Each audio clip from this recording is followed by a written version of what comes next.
Welcome to Amra's Armchair Anecdotes. I'm Amra Pajalich, writer, teacher and storyteller. Pull up a chair and let's dive into stories about writing, life and lessons learned, sharing wisdom from my armchair to yours.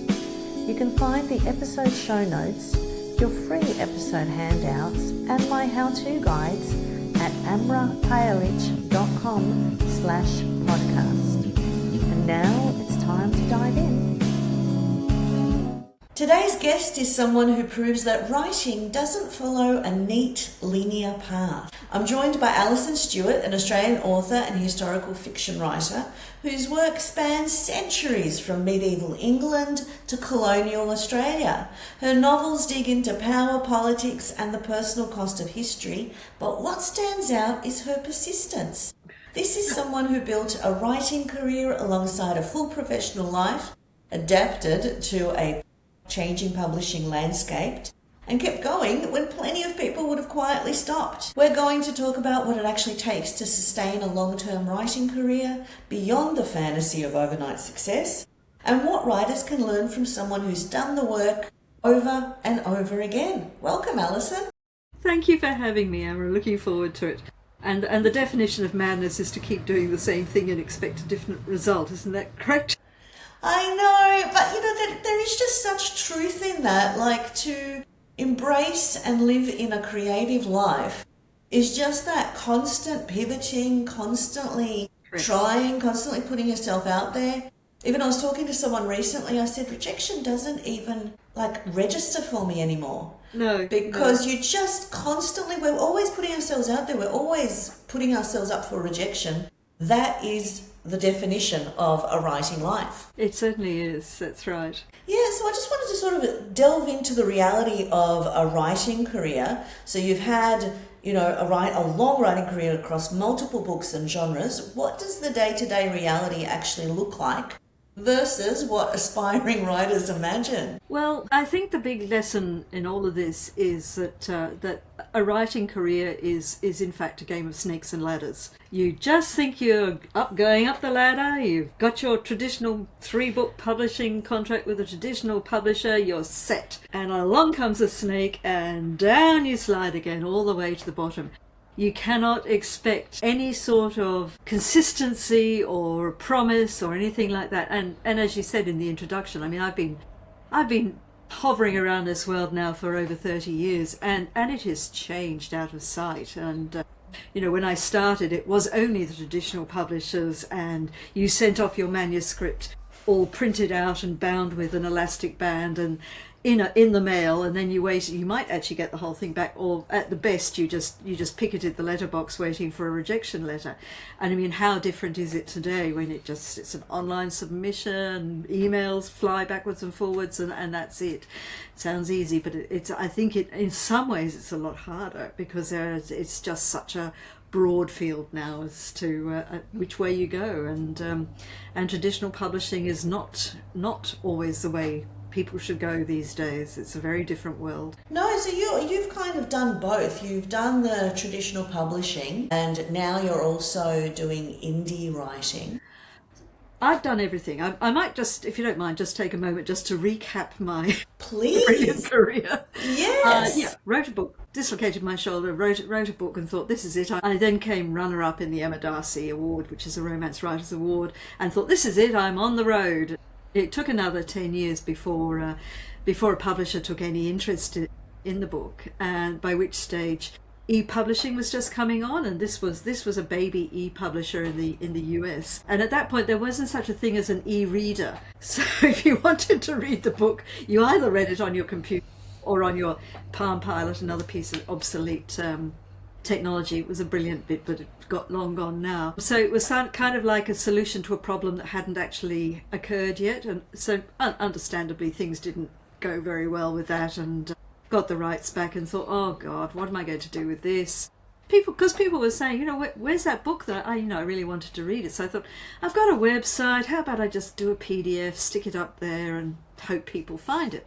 And then I discovered there was a new software, or a new software company had come on board called Smashwords.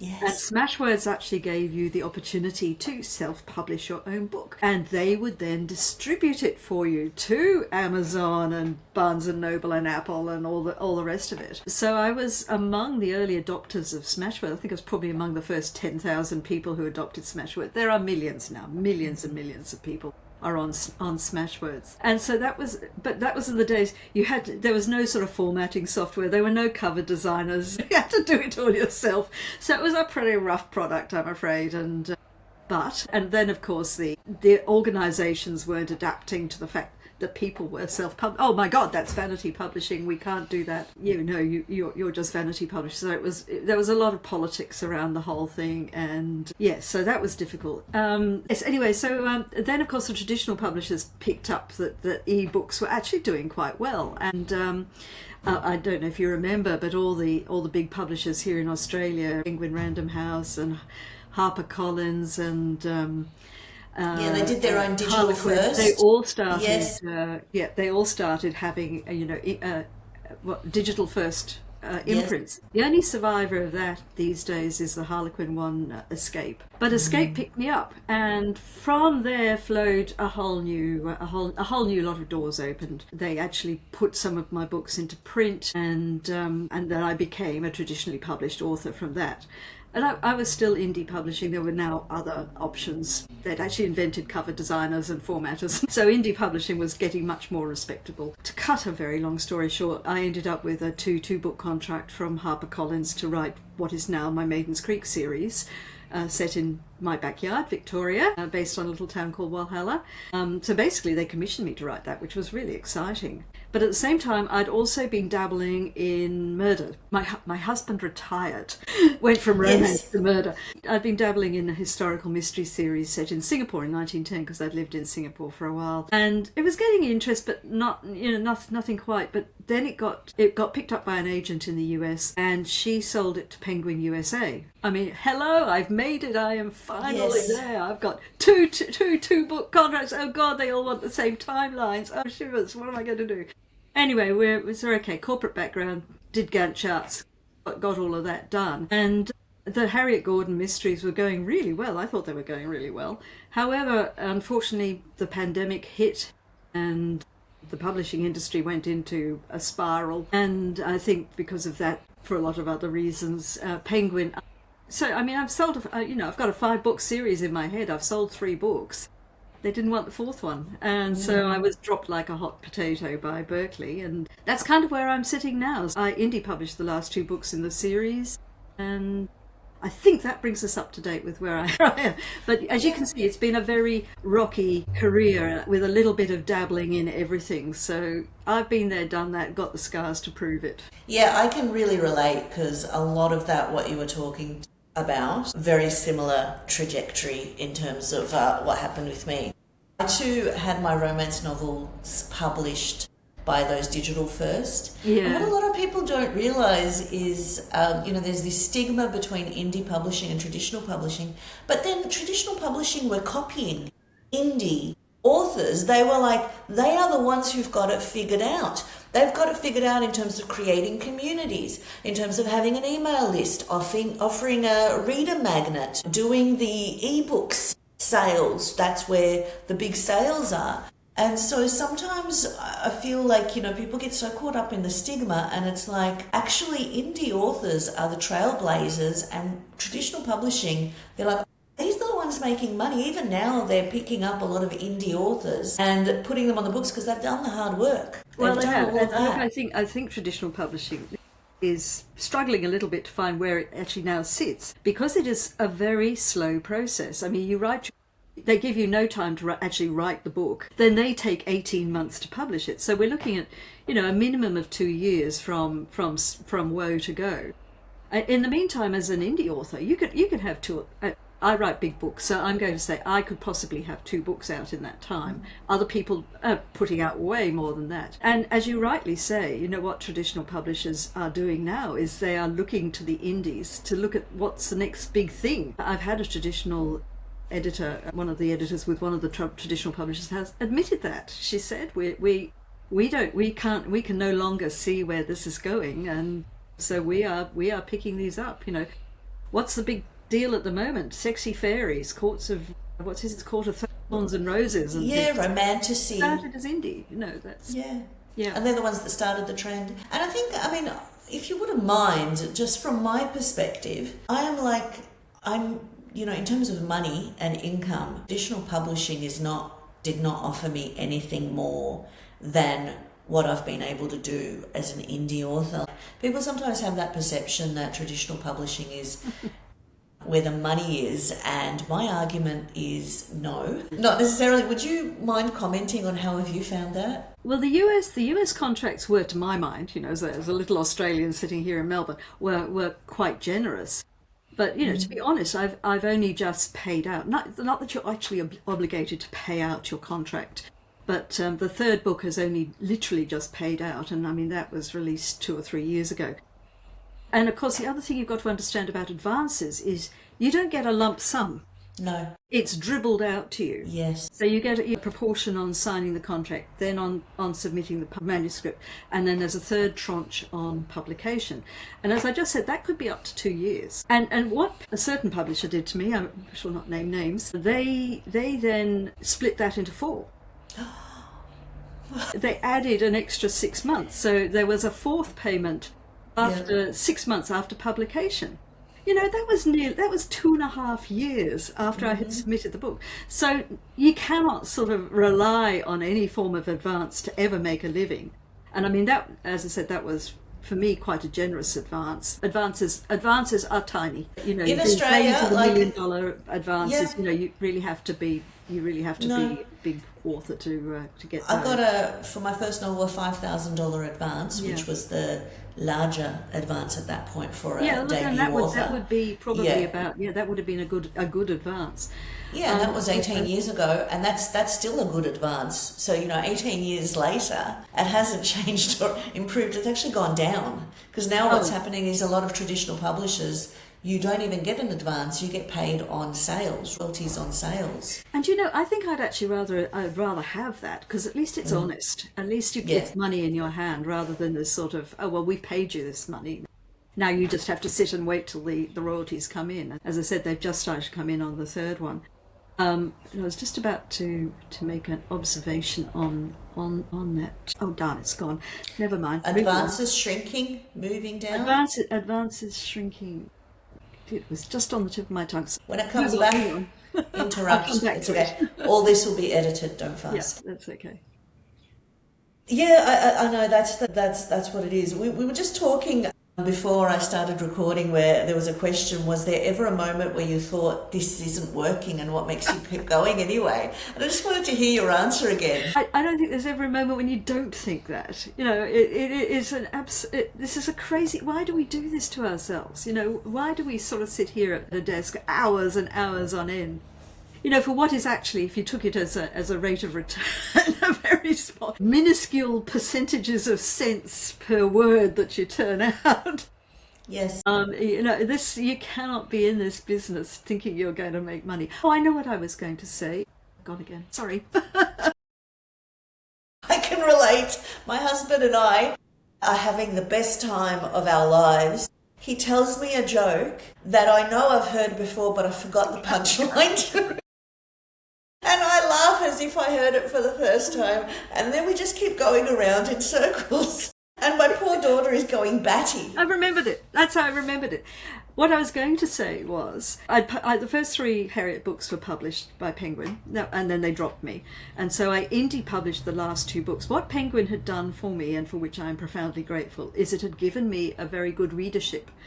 And a very loyal readership, and in fact it was the readers who insisted that I kept going with this, because all the advice from my peers was, oh well, that always happens, you just move on to the next thing. Well, my readers all went, well, no. It was a bit naughty. I'd kind of left the third book on a bit of a cliffhanger, which was a bit naughty of me. Should never do that. Young people do not do that. But the advantage of that was, when I came to put up the pre-orders for the next 2 books, I had the ready-made audience. And in point of fact, I'm in terms of sort of royalties coming in to me, and just from Amazon, it was wide, so it went everywhere. But just from Amazon, I made more in that first month than the advance. I'd got from Berkeley. So, you know, there And we that's go. a That story I'm hearing from other authors who have had series that were cancelled. I know of an author, Ellie Marnie, and she started a series that was published. They published the first 2 books and then they didn't want to publish the third.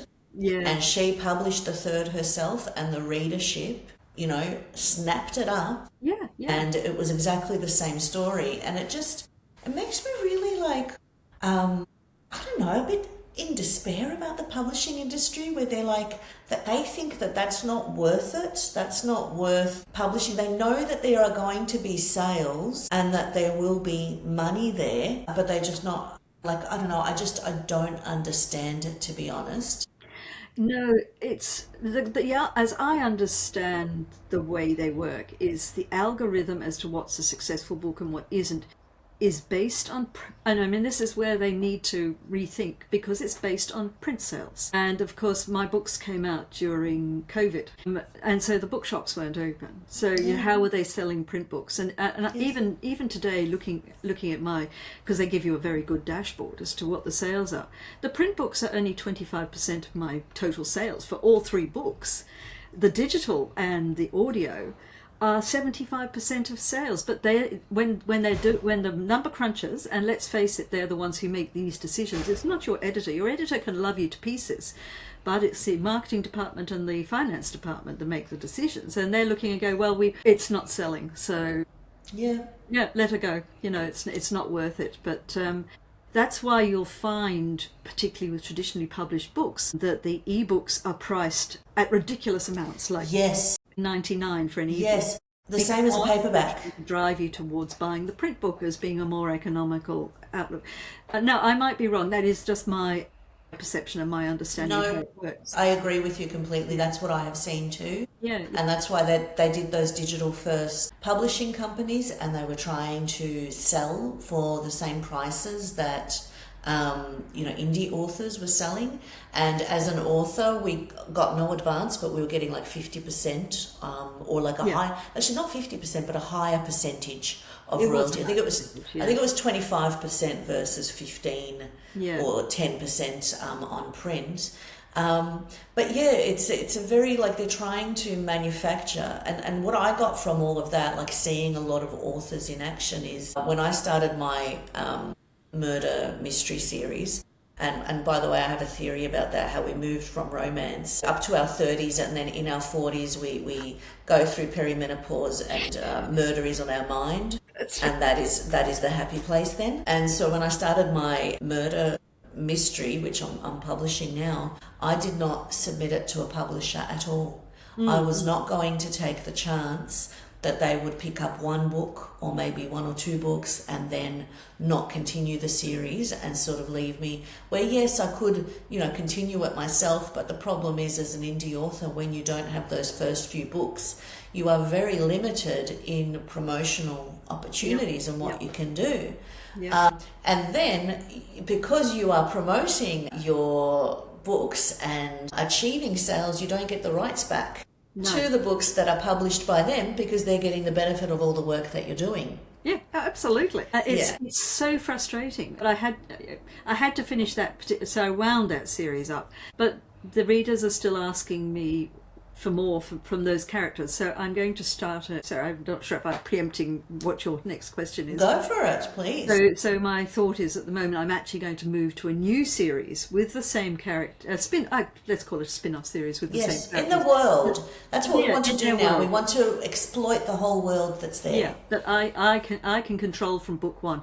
If you don't have book 1, you know, as you said, there's absolutely nothing you can do really in terms of, other publishers don't want to pick up books 4 and 5. You know, why would they do that? And of course, the big publishers, their contracts are so ironclad, you know, they won't relinquish any rights. It's an absolute rights grab, and so they have the foreign rights, they've got the audio rights, they've got every right. And that's even with an agent negotiating the contract. Yes, and that's what I experienced. My agent sorry tried to... Yeah, it sounds a bit depressing if you are really keen on getting a traditional publishing contract. But I think that the advantage when you've been in both worlds you really understand the pros and cons of both worlds, and you can make an informed decision. And I think what happens is a lot of indie authors who haven't been traditionally published, there's that sense of being chosen and being anointed, and it does give you a certain confidence. It does give you, and the fact that you have that apprenticeship into the publishing industry. You do have someone holding your hand and sort of leading you to it. But then you've got all those limitations and the restrictions and the exploitation. Really, I think that I think there are a couple of things there that you just mentioned. What traditional publishing does still give you, A, is your books in bookshops, which you don't get with an indie publisher. And secondly, it gives you cachet, unfortunately. It gives you street cred. The bookshops will pick you up, because you're published by whoever. The literary festivals want you because you're published by whoever.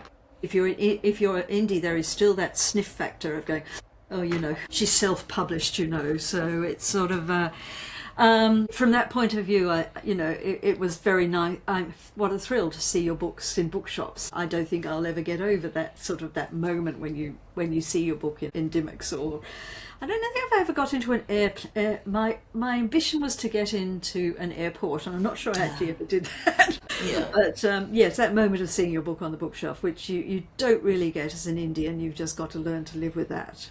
But I do find it annoying that the literary community still views indie publishing as being vanity publishing, or lesser, not as superior. Oh yes. But then as soon as you sort of start, because there are people we both know in this world who are earning a very good income from their writing, who have built up those backlists and built up their communities, their reading communities. And so, people might poo-poo, but when they drop the income that they are making and what they are earning and the living that they are able to do, and the fact that they are their own publishing houses where, they are doing the audiobooks and producing all of that, they have got the income, and now with translations, So I feel like, people are like, but as soon as there's a money tag attached, it changes. Yeah. It's all about the money. It's just fascinating to me. So I wanted to go back to sort of talking about writing and having a life, and because you balanced sort of a demanding legal career, and so how did you balance writing and having a job? I sat in a closet. It was my secret little thing that I did in my few spare minutes. Might have been over lunchtime or whatever. When I finally admitted that I wrote, not only wrote, I wrote romance. It was like, it was literally like coming out. I might as well have said I'd turned into a born-again Christian or something. And I actually had a huge job. It was my it was my penultimate job, I suppose. The peak of my career, I was a director in a large fire service. I won't go any further than that. At that time, Arts Nation on ABC was doing these little 5-minute sessions called Our Secret Arts Life, and they were after a romance writer who had a professional career. And so the president of RWA at the time said, "We know just the person." And they sent the ABC down to my... Oof! You got outed publicly. It was, I was completely outed, because I not only my colleagues knew about it, every firefighter knew about it, because I had to go and sit in a fire truck. Good photo though. It was a lovely little segment, but it was so funny. Yeah. But that's what people don't realise. Like, I worked full-time as a teacher only in the past few years. If I stepped down to work part-time, I had to wake up at 5:30 in the morning and write and then go in and teach. Yeah. 8 hours, and then come home and spend some time with my small daughter, because, she was 5 years old when I started teaching. And it really is sacrifice. Like, it's not like a magical thinking thing. It really is finding the, dedicated time and just scratching at it and building it. But, I kind of miss that to a certain extent. There was sort of something magical about it that I can't find anymore. That it was that thrill of creation, and the fact that I did have this secret arts life. And I wasn't writing I was only writing for me. and it was just such a delight. Now I do it professionally. I can't find that spark that I had in those early days. And I mean, I actually sort of managed to balance my work, particularly latterly, where I was not working full time either. So I had a little bit more time. But the days the kids went to creche or kinder or something like, it was just finding, I've got an hour. I can just go into this world of my own and create. I didn't ever see it as a sacrifice. I just found it a joy, and it's very easy to lose that joy when it all becomes very serious and professional, and you've got to do it full time. But yeah. So I think if I had to give advice to beginner writers, is just to stop worrying about the publishing. So just find the joy of the writing in yourself. It's that's what gives you the pleasure. Yeah. Well, yeah, because I still feel, because I have to work. My writing income does not sustain itself. I've just been able to purchase one day off from all my writing endeavours. And so it is absolute pure joy, because it's like, if I have a day to come here to my studio and to just be an author, that is a very special day. Yeah. Spending a morning on the weekend, a quiet, hushed morning, just writing in secret, especially now because my daughter is older, so that is just pure joy, because so much of life is, controlled, and you have to do all these unpleasant things. I can always remember sitting. It was 1997, and I back in those days, you knew where you sat with the RWA contests, and so I knew I was only runner-up in the Emma Darcy Award. But I can still remember sitting on that plane to Sydney for my first RWA conference, not knowing anything about it. That was my yes, who is this famous person who's anyway. But sitting on that plane, and she came around with the drinks, and would you like a drink? And I went, yes, I want champagne. And it was that whole I'm kind of shedding this. I'm becoming a new person, like a caterpillar, sort of emerging from the and I just never looked back after that. That was it. I'd found my tribe. I'd found my happy place. Well, yeah, that's the thing. When we met at the book fair, you were in this beautiful historical costume, and because your work spans different historical periods.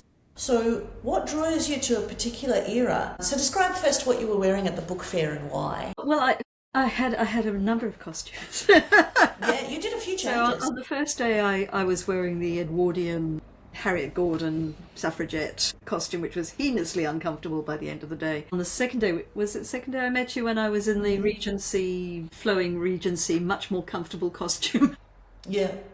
It was made for me by my lovely friend Beverly Oakley, fabulous author and seamstress. So, which I've just reprised that at the Wild Out West book fair in Perth last weekend, which was hilarious. It was just so much fun. It's kind of fun to dress up, because as a historical author, you've got to find that little point of difference, and yeah.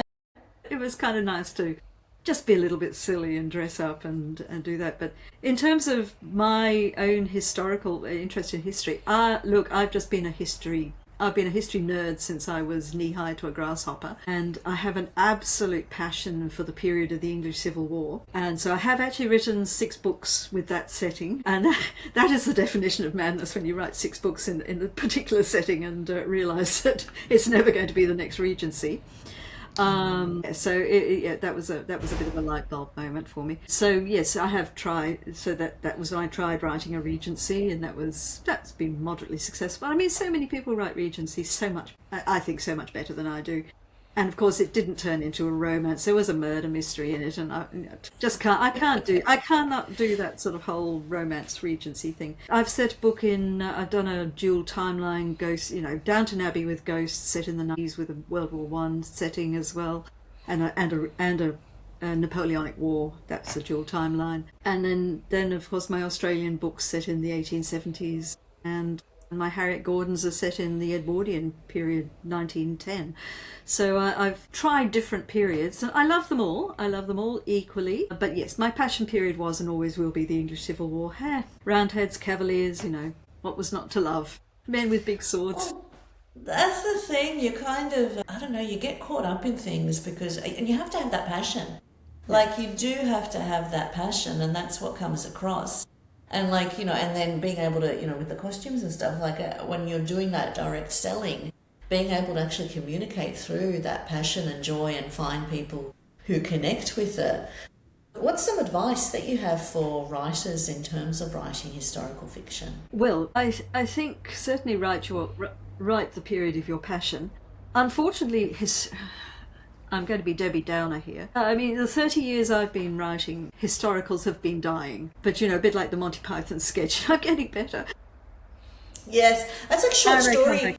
At one point, I remember Melbourne literary festivals. The short story is dying. The short Something's always dying. Novellas are out now. Everyone's writing novellas. Unfortunately, my observation is that historicals really are dying now. They are a really, really hard sell. None of the traditional publishers are picking up historicals. They're dropping their stable. They've got their stables of well-known historical writers who served them loyally for many years. They're being let go. The fact last weekend in Perth, I was the only historical author there. I don't know whether that was a coincidence or what. I mean, it was good for me, but where were the others? Where are the other historical writers? What is the reason for this? I don't know. I think education has a lot to do with it. I don't know if you're a teacher. You can probably tell me better. But I don't think schools are teaching history in the same way that they did when I was growing up. Curriculum is very set, and we start with ancient in year 7, and I can only speak to high school. Yeah. And we've introduced now 20th century and World War II because we had so much rise of extremism and, and then that history being lost has been leading to a lot of issues, and so it's like bringing it back. So I think a lot of history, and like that's why I loved historical romance. Like, oh my God, Joanna Lindsay, do you remember her? Yeah. And Jude Devereux. Oh, but Joanna Lindsay, oh my God, that woman, she did like every period, and then she even did like sci-fi fantasy stuff. Yeah. One of my biggest regrets still is that I got rid of my whole collection. I had every single book she ever published. And then I did that terrible thing that we do where it's like, I am mature now. I no longer read romance. And during one of the moves, I got rid of it. And then I was like, oh. Then I tried to buy some of them again. Yeah. But like, even though it is fiction and, we do play with facts in order to tell the story, we still offer a qualifier. We still always have an author's note about what we have done in terms of changes we've made. And so you are still able to sort of get information and get some historical, understanding. So I don't know. Maybe just, the change in reading patterns now. My observation from talking to the readers last weekend was they're after escape. The reality of what we're living through at the moment is tough. It's really tough, and particularly if you're a young single woman. I think they're just after this world where they can just escape and forget, and if it involves sexy fairies and dragons and all the rest of it, that's where they want to be. They don't want the reality of the sort of books that I write, where people were living through wars, because basically that's what they're doing at the moment, which is kind of sad. And just to pick up a point you made there, and that's about history. And I feel as a historical writer, I have an obligation to make sure my history is correct. And if it's not, and I do occasionally fudge the odd day. Nothing significant like a battle or somebody's death or something like that. But, if I have to play around a little bit with the facts, I always do an author's note to sort of say that's exactly what I've done. I've used the Gregorian calendar here, not the Julian calendar or whatever. And I feel that weight very heavily on my shoulders, and I get so depressed when I see some of the work historical authors do. I always cite the example of a book set in Melbourne by an American author, set in Melbourne in the 1830s.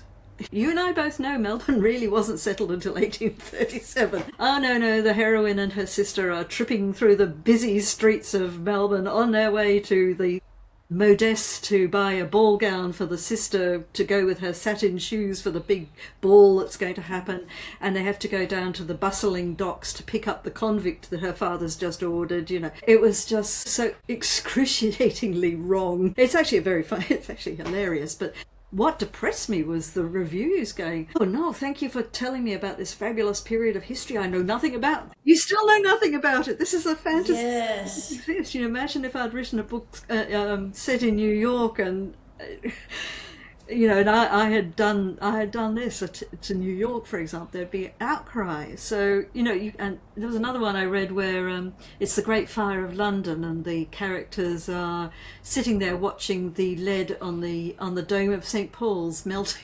So I certainly feel as an author that I owe it to my readers to make sure that I'm not giving them false information like that. Actually, there's a lot of it around, and the worse it's getting worse because people are writing. They're writing so quickly, and they're not bothering with the research. And kind of offends the historical nerd in me, I've got to say. Yeah, and also there's an element as indie authors, like a lot of people launch into writing and publishing and they figure it out as they go. Yeah. And learn on the job, so to speak, and then have the opportunity to go back and rework and revise. Research and historical periods still, I agree. I just wanted to go back to about why historical romance is not working anymore. And what I was also getting out of it is that whole women being subjugated and the fact that they didn't have rights and the restrictions and all of that.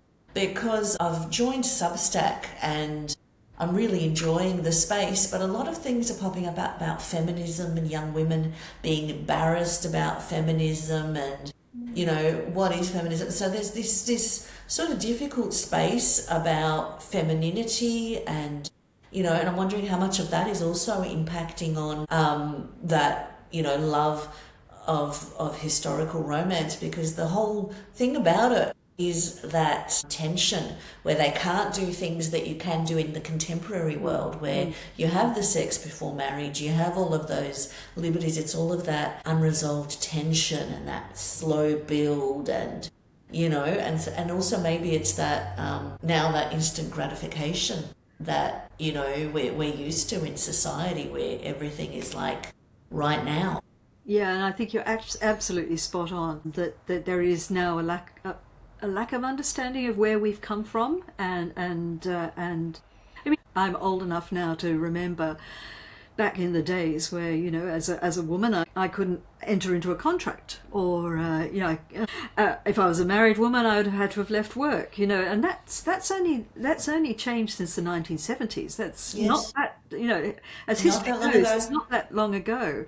And equal here in Australia we're very, very lucky. They then brought in the no fault divorce, for example, and all of these things that we fought for as young women they're being forgotten. They're going out the door. But I think that's probably accounts for the rise in the appeal of sexy fairies. Yes, and my daughter escape from all of that, and but I mean, for example, I'm watching, absolutely absorbed at the moment in a sea drama, Pursuit of Jade, which is a historical it's a historical romance. I'm not going to call it anything else. Set in China in I'm not sure when. Beautifully filmed, beautiful costumes, all the rest of it. My God, the romance is killing me. We're halfway through. He's only just kissed her. Yeah. That slow burn romance, and I mean, there's no way he's going to. It's a marriage of convenience story. Not to give too many spoilers, and he's not going to spoil. He's not going to. He can't sort of allow himself to really fall in love with her, because he knows he's got to leave her. And oh my God, if you want to know what a good old-fashioned historical romance should be, I highly recommend The Pursuit of Jade. It is good, but yes. There's so much of historical romance that's written, particularly coming out of America, is what I would call modern dramas in fancy dress, where the girls just act completely like modern girls, with no thought or care of contraception or sexually transmitted diseases or all of that sort of stuff. And that's where my books, I have to be so careful to make sure that I have very strong women. All my heroines are very strong women, but within the context of their historical period. They have to navigate their way through their own times and restrictions before they get their happy ever after. But yes, So maybe historical, well, I don't know. The readers are still there. The readers still want historical romance. So don't understand quite why the traditional publishers are dropping it literally like hot potatoes. They're wanting, my agent would say, they're wanting extra elements. They're wanting the magic realism, so they're wanting the witches and the fae and the things that are just going to step it outside of reality. I think maybe you're absolutely right. Maybe it is just reality is so hard at the moment that people don't want to be reminded of where they have come from and what it used to be like. Don't know. I think there's also an element of what we were talking about in terms of, women really not understanding. Like I talked to my daughter, she's like a little grandmother, this child. She's 17, but she's like, very wise, and because she loves history and she loves reading. Yeah. And so she has a lot of cultural capital and a lot of general knowledge. And so we talk about, she's like, why bastards? Why was there so much stigma about it? And I'm like, because at that time there was no contraception. You have sex outside of marriage, you are left with a consequence. And it was all about policing women and all about women having to pay for the desire and men, getting unscathed off it. And so maybe it's also that not understanding of what it meant to be a woman at that time, and that, as you said, when things are written that are supposed to be historical, it is very much not the way that heroines are, because we're obsessed with Pride and Prejudice. Yeah. And we watch every, adaptation. Yep. And my daughter's read the original and really understands the world and the reality of that world and what it meant. But, then we look at something like Bridgerton, which I adore and is so much fun. Not a Regency. No, you have to take. Well, we're talking about Bridgerton the TV series as opposed to the books, which are completely as opposed to the books. Yes, Bridgerton the TV series is so not a Regency, and it is absolutely 100% fantasy on so many levels. And if you view it like that, it is, as you say. I mean, I love it. I think it's great fun. Yes. Whereas so it's great soap opera. Struggle with other adaptations of, I think there was a recent one of Sense and Sensibility, where there was colourblind casting and it just didn't work. It was making, Anne Boleyn. Anyway, that's my own little personal grab. Nothing against it. It's just if you're playing with actual historical characters at actual historical times, you've got to divorce that reality from fantasy. Anyway, there we go. But yes, love Bridgerton. And then of course the traditional publishers all went, oh my God, Bridgerton, we're going to publish every Regency book we've ever got. And my Lord Somerton's Heir came out. It was actually stamped, for lovers of Bridgerton. And it is so not Bridgerton. I mean, it's a murder mystery apart from anything else. And also, just to go back to the blind colour casting, the reason that Bridgerton works is it is an alternate reality where there was a black queen. Yeah. And so you can't then play with history and have black real-life characters depicted as black when they did not have, the rights. Like, at those times, there was still slavery. And it really is a disservice to the history of, the reality of what happened and the prejudice and the racism and the fact that there was so much fighting for civil rights. And, even in Australia, we didn't have the referendum until 1976, if I've got my year right, to acknowledge Indigenous people as citizens of the country that they have been in longer than anyone else. And so that's the thing. Like, there's that fantasy and then there's the history, and because we're both very much on that historical side, we very much it's like, oh, I can't quite get there. I really just can't do it. No. Go and read a book about William Wilberforce if you want to know what it was really like. I mean, not there were certainly coloured people within society, but never at that level. Level of society. Unless they were the adopted daughter, and there were cases of the adopted daughter. I'm not saying that they weren't there, but certainly they weren't dukes. No, and I mean, like just at a time when there is not enough understanding of history, and then you create something that is historical and people don't understand that there has been playing with, and they take it as the truth. And yeah, just the danger of that. I think that's what we both struggle with and worry Yeah, about. I have a real problem with that. But anyway, it's muddy. It's muddying an already muddied water, I think, Yes. in the fight to, well, in the fight, in the, yeah, in getting historical fiction of any kind now sort of recognised and adored again. You know, Yeah. people are picking up Julia's books and going, well, where's the Black Duke? You know, he's no Yeah. Black Dukes. Yeah.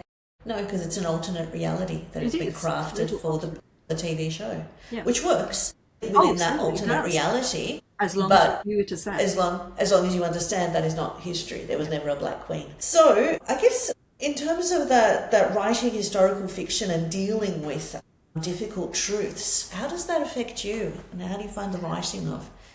Well, yeah, I write books set in colonial Singapore. And you talk about uncomfortable truths. Well, of course, colonialism is a very uncomfortable truth to be writing about. It is my own family background, but I'm no apologist for it. I understand completely how it's affected countries and peoples. You know, it was a terrible thing. There's no doubt about it. And the way I deal with it is I don't shy away from it. I have horrible characters in the books. My own protagonists, of course, have a much broader understanding of these things and tend to be less stereotyped colonials than some of them. But you know, I was born in colonial Africa, in Kenya. You know, you read back some of the accounts of white plantation owners in Malaya and in Kenya, and the treatment of their workers, and I just tear my hair out and go, I'm sorry, that was how it was. It is an uncomfortable truth, and I at one point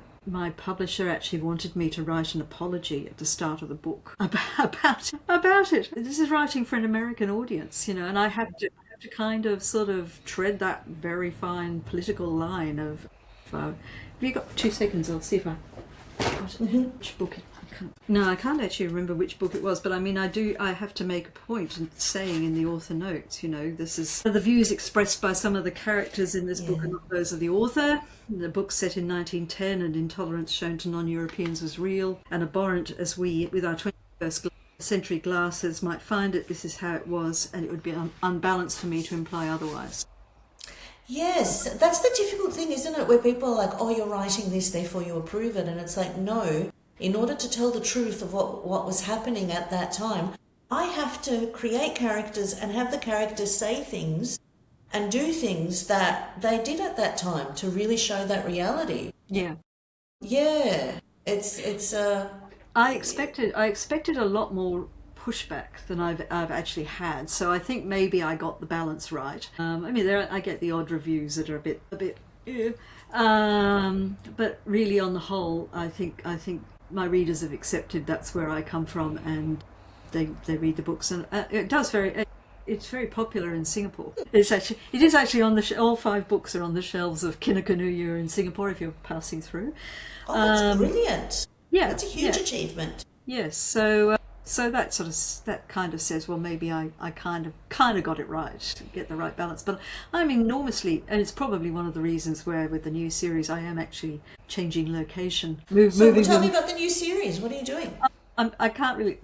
It's still very, very, very much. I've had a bit of a break after effectively writing 8 books in 5 years. I was very tired. 8 big books in 5 years. So I've had a bit of a what do they call it? A creative break. Yes. A mental health break. Yes, we need those. So I'm looking at, as I said, taking the 2 main protagonists and maybe moving them, because it's now the World War One. So moving to another one of my favourite periods of history, and actually moving them to England, which was way more exciting in 1915 than Singapore was. So yes, but I've got to get them there, and it's going to take me 3 books, I think, to get them there. So you're doing like an Outlander, where she did the move from Scotland to America. Look, Outlander lost me in book 2. I loved book one, absolutely. I mean, I read it and I reread it and I adored it, and then I picked up book two. I just could not get, and I've tried it several times, still cannot get into it. And then I kind of lost the whole timeline, and I just couldn't see how it was all still. How are we in the American War of Independence when we were just at Culloden? You know, that whole sort of, do not get how the characters are not aging. Or at least the characters that are in the period. Anyway. Well, that's the thing. Like, my husband talks about how he was watching Scooby-Doo, like my daughter and I were watching Scooby-Doo, and he was watching it over our shoulder, and the villain was unmasked. And he's like, that doesn't make sense, that was the villain. And I said, there's a talking dog. Well, yeah, exactly. I'm a dyed-in-the-wool Capricorn, you know. Things have to actually make sense to me. I'm not a fantasy reader. I'm not a sci-fi reader. Yeah. Up to a point, I can kind of go with a little bit of fantasy, and I enjoy a bit of. I enjoy time travel. I have written time travel, but somehow that Outlander knot was just too much for me. I love it. I'm watching the series. I'm going to go back and watch, I think, the last one it's going to be. So I still love it. But also I have my things, because I'm more than willing to let things go. Yeah. And, both my husband and daughter do that when they're asking questions. I'm like, shh, no questions. We do not question the reality of the pretty people on the screen. Thank you. I'm married to an engineer. Don't talk to me. Willing suspension of disbelief. He does not get it at all. Yeah. Well, I just wanted to ask, what sort of advice do you have that you think that writers don't want to hear, but that they need to? I think this day and age, the advice they don't want to hear is don't rush to get that book out just because you can. You have to learn your craft, and if that means you have to write, rewrite, get edited, go through all the hoops and rails, and maybe be told that your book is not going to, it needs a lot of work. You've got to do that. I think if you are indie publishing particularly, you have to have a good independent editor who is going to go through your book and tell you the cold hard truths about it. Thank you so much, Alison, for coming on.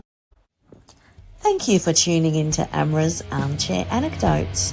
If you enjoyed today's episode, don't forget to subscribe and follow for more insights, stories and inspiration. From my armchair to yours, remember, every story begins with a single word.